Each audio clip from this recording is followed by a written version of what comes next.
Hey gang, it's Maria here from hockeytrainingpro.com and revolutionconditioning.com, and I'm down at Pete Sports with my friend Chris, who's going to show me some of the new cross-training shoes that they have for this off-season. It's sort of, even though it's technically spring, there's still snow outside, we're thinking off-season training. So Chris, why don't you start off by showing us this Nike Free 3.0. Now, again, there's 3.0 and there's 5.0. What's the difference there? The 3.0 Free Trainer has less structure to the shoe, so it's a very low profile, gets you closer to the ground, and it has a very thin front upper, which will allow to be almost like a barefoot feel. Right. Okay.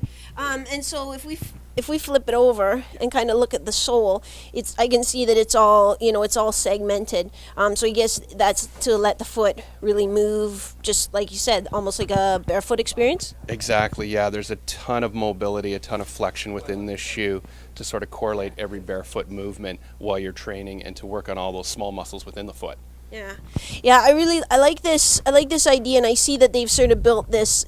I forget what they call it, but it's a little exoskeleton on the outside, almost like a webbed framework that you can see there. Because I think the problem that I was seeing in some of the other Nike Free products was that when we were doing our agility training, and in particular lateral movements, that forefoot would almost spin on the foot. Okay. So I think this is going to really help cut down on that. And then the other thing I like for this shoe, for agility training in particular, is how low, like Chris said, how low profile it is. So your foot sits very close to the ground.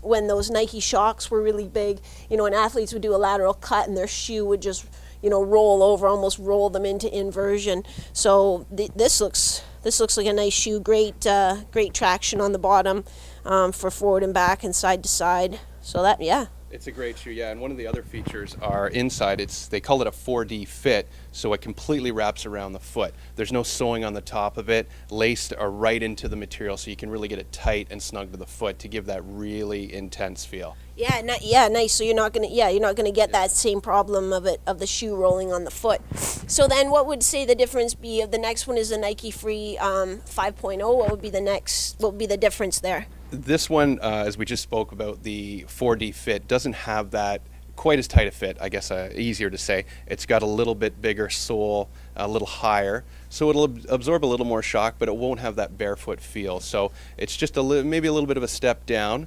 but it'll allow you to do some different movements, some different positioning with the shoe. Not quite the same flexion points on here. It'll still move, but not quite as aggressive as the 3.0 shoe. Yeah, so it might be a good, if sometimes you're still doing some running, Correct, yeah. and this is maybe going to be the shoe that you have for high school gym class. You can run in it, you can play basketball in it. It's not quite as specialized, but still has some of the features.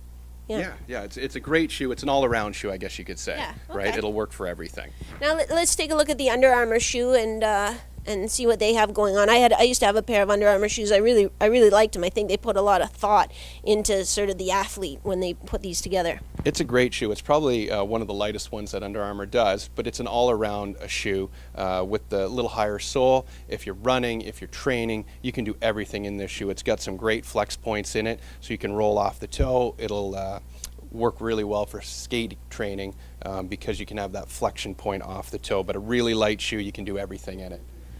Yeah, I like that it does have a little bit more cushioning, so it might, like you said, a nice all-round shoe if you're going to be doing some running in it. It's not going to be quite so much impact as something like the Nike Free 3.0, and people aren't accustomed to it. But still, that heel doesn't sit very high off the ground, so it's going to be quite a stable shoe for lateral movements. And yeah, that's extremely light. So again, sometimes like athletes that come and train in the gym, well, they're not going to have a pair of shoes for agility training, a pair of shoes for when we go do hill runs. It's going to be one shoe. So something like that is a nice all-around shoe, and it's a good price point too. It's $90, which these days that's pretty reasonable, isn't it? It's fantastic, yeah, really well priced. And Under Armour's coming out with some more shoes that we're just waiting on. That'll mirror the Nike 3.0, so they'll have that just specific training shoe.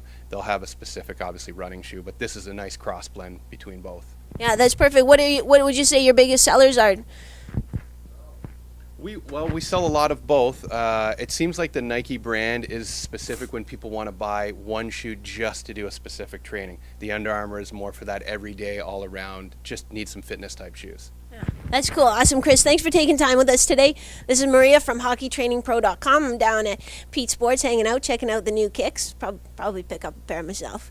Have a good day.